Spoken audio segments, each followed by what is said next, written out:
जगदीश जी ने बहुत पुराने मित्र हैं और मैं इनकी फ़ोटोग्राफ़ी का कायल होकर इन्होंने साथ साथ काम नहीं किया एक अखबार में, लेकिन इनके फ़ोटोग्राफ जब मैं देखता था टेलीग्राफ में, और इनके भाई भी एक फ़ोटोग्राफ़र थे। एक दिन तो मैंने इनसे मजाक में कहा कि दोनों भाइयों ने बड़ा उधम उतार रखा है, आज उसने भी बहुत अच्छा फ़ोटो डाला और आपने भी बहुत अच्छा फ़ोटो डाला।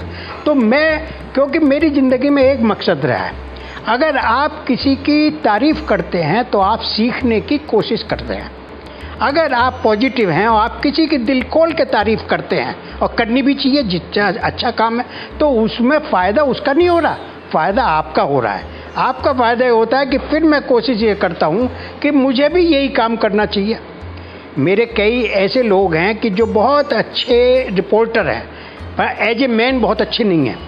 मैं एज ए मैन उनको कुछ नहीं कहता, लेकिन जब उनकी रिपोर्टिंग की बात आती है तो मैं कहता हूँ कि बेहतरीन रिपोर्टर है, इसलिए कि मैं सीखता हूँ, मैं सीखना चाहता हूँ उनसे कि वो क्या कर रहे हैं। फ़ोटोग्राफ़ी में मैं जब जर्नलिज्म में नया आया तो किशोर काम्बोज साहब नेशनल हेराल्ड में थे, और आप लोग यकीन करें इस बात से कि वो अपना लंच का पैकेट घर से पैक करा के आते थे। आउट स्टेशन ड्यूटी पे भी मेरठ में वो आए और उनका लंच उनके साथ था। मैंने उनसे कहा, किशोर भाई खाना खा लीजिए, बोले लंच तो मैं साथ लेके आया हूँ। और एक दूसरा, उस टाइम में हर आदमी अपने ज़माने को अच्छा कहता है, पर उस ज़माने में ज़्यादा गाने की शोर मचाने की आदत नहीं थी। एक बार आरएसएस की शाखा का फ़ोटो लेते हुए किशोर काम्बोज साहब को स्वयंसेवकों ने बहुत बुरी तरह पीटा, और खून में लहू लहान बहादुर शाह जफर मार्ग पर नेशनल हेराल्ड के दफ्तर हेराल्ड हाउस के नीचे किशोर काम्बोज साहब में इतनी हिम्मत नहीं थी कि वो स्टेप चढ़ कर ऊपर चले जाएं, लेकिन उसका इन्होंने कोई ड्रामा नहीं करा। आज ये होता है कि अगर किसी को आप फेसबुक और सोशल मीडिया पे कुछ कह भी दें तो वो उस बात से अपने को पीड़ित बता के उससे फ़ायदा लेना चाहता है। उन्होंने कहा इसमें क्या है भाई, मैं गया था, आरएसएस वालों ने मारा, अच्छा तो नहीं करा मेरे साथ, लेकिन और क्या करते वो। तो इस तरह की बात में जो फोटोग्राफर्स का भी, मैं जैसे अभी जगदीश जी से कह रहा था कि हमारा और फोटोग्राफर्स का, रिपोर्टर्स का ऐसा चोली दामन का साथ है, और हमें मदद ही नहीं, हमें फ़ोटोग्राफर्स की ज़िंदगी हमसे ज़्यादा हालात उनके मुश्किल होते, क्योंकि उन्हें ऑन द स्पॉट रहना पड़ता है। लेकिन हमारे ही टाइम में कुछ खराबी ये भी शुरू हो गई थी कि फ़ोटोग्राफ़र पिक्चर बनाने के लिए, अयोध्या में मैं था, एक छोटा सा डिमॉन्स्ट्रेशन हुआ मुस्लिम्स का थाने के सामने, बसें रोडवेज की रुक गई, फ़ोटोग्राफ़र बस की छत पर चढ़ गए, और बस की छत पर चढ़ के उन्होंने लोगों से, क्योंकि मुझे पता था एक्शन कमेटी के कन्वीनर जो थे वसीउद्दीन सिद्दीकी मेरे दोस्त थे, उन्होंने कहा एडमिनिस्ट्रेशन से हमारी बात हो गई है और ये सिंपल एक डिमॉन्स्ट्रेशन करना है, पीसफुल रहेगा। फोटोग्राफर्स ने वहाँ लोगों को इशारा करा हाथ से, करो ना, कुछ करो, अरे कुछ नहीं करोगे तो पिक्चर कैसे बनेगी। पता लगा वहाँ लाठीचार्ज हो गया, वहाँ पत्थर फेंकने शुरू कर दिए। मैं ये कोई बुराई के सेंस से नहीं, बहुत से जर्नलिस्टों ने जो पुलित्ज़र प्राइज़ अवार्ड जिन्हें मिला, और बाद में पता लगा कि वो तो स्टोरी ही झूठी थी, कहानी थी, और पुलित्ज़र प्राइज़ मिल गया, क्योंकि उसमें उन्होंने लिखा कि साहब गरीब बच्चों को ऐसा सताया गया, जबकि ऐसा कुछ वाक़ई नहीं होता था। तो ये बीमारी यहाँ नहीं, ये बीमारी सब जगह है। लेकिन फ़ोटोग्राफी के अंदर चीज़ों को, अ फोटो स्पीक्स इटसेल्फ, फ़ोटो ही अपने आप में बोलता है। फ़ोटो किस एंगल से लिया जा, कैसे लिया जा।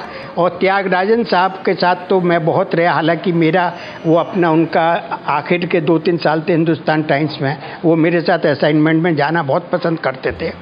उनका कहना ये था कि असली कमाल तो ये ब्लैक एंड वाइट फ़ोटोग्राफी में था।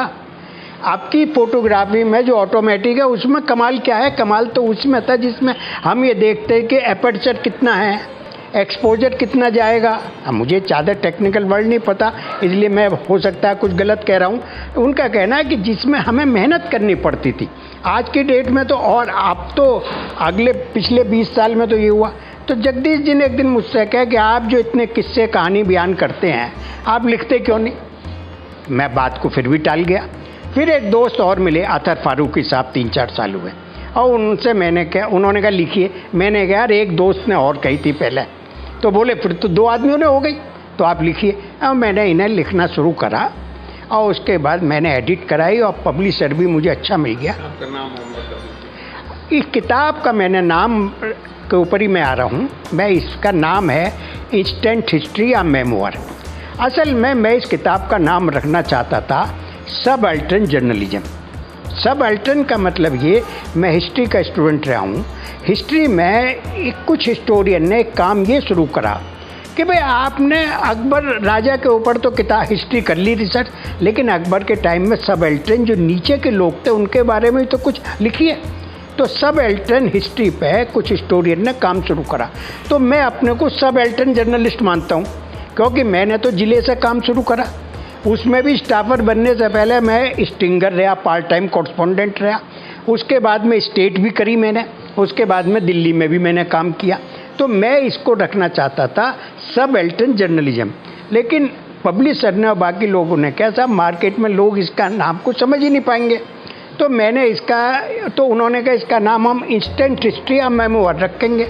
अब पब्लिशर के सामने मैं बोल नहीं पाया। मैंने उनसे कहा जैसे आप रखना चाह, लेकिन बेसिक पर्पज़ मेरा उस किताब से ये है कि मैं अपने मेमोयर्स इसलिए शेयर करे कि हमने भी तो किसी से काम सीखा था ना, हमारा भी तो किसी ने हाथ पकड़ा था।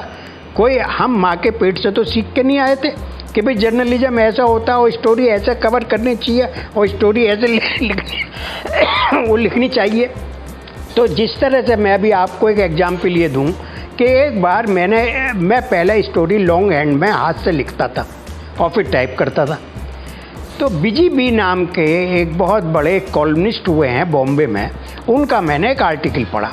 उस आर्टिकल में बीजी बी साहब कहते हैं कि साहब जब मैं जर्नलिस्ट बना और इंडियन एक्सप्रेस में मैं पहुंचा और मुझे असाइनमेंट मिला, आके मैंने 1 घंटे में असाइनमेंट लिखा, अंग्रेजी डिक्शनरी देखी, ग्रामर भी सही करी।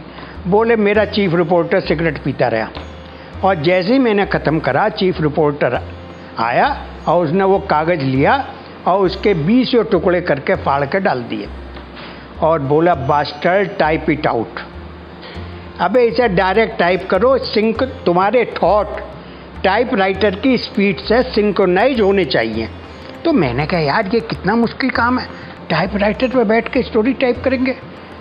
अब उसके बाद में पता लगा कि स्टेट्समैन में एक हमदी बे साहब थे, बिल्कुल काले रंग के, सिगरेट पीते थे और एक आध रोटी एक आध ब्रेड खा लेते थे, वरना दिन भर रम पीते थे। लखनऊ में थे, आसाम के थे, हेमदी बे साहब के बारे में ये था कि हेमदी बे साहब स्टोरी टाइप नहीं करते थे। हेमदी बे साहब स्टोरी अपने स्टेनो को दिल्ली ऑफिस में फ़ोन करके डिक्टेट कराते थे। मैंने कहा लो ये तो और भी मुश्किल काम है, स्टोरी को डिक्टेट ही करा रहे हैं। तो स्टोरी में अगर कुछ चेंज करना पड़ा, ग्रामर चेंज करनी पड़ी, वर्ड चेंज करने पड़े तो क्या करेंगे ना। उसके बाद में मैंने ये एक्सपेरिमेंट भी करा, बड़ा कामयाब रहा। इसलिए कि हर आदमी में कुछ भावनाएं निहित होती हैं, कुछ उसकी ताकत निहित होती है। जैसे हमारे यहाँ जो हमारे धार्मिक ग्रंथों में कहा है कि हनुमान जी को उनकी ताकत का अंदाज ही नहीं था। उनसे जब कहा गया कि आप पेड़ उठा लो तो उन्होंने उठा लिया, उससे पहले उन्हें अंदाज नहीं था। इसी तरह हर ह्यूमन बीइंग के अंदर कुछ इनहेरेंट स्ट्रेंथ होती है, उसको बतलाने वाले कुछ उसके साथी होते हैं, उसके परिवार के सदस्य होते हैं जो उसके साथ रह के इस बात को समझाते हैं।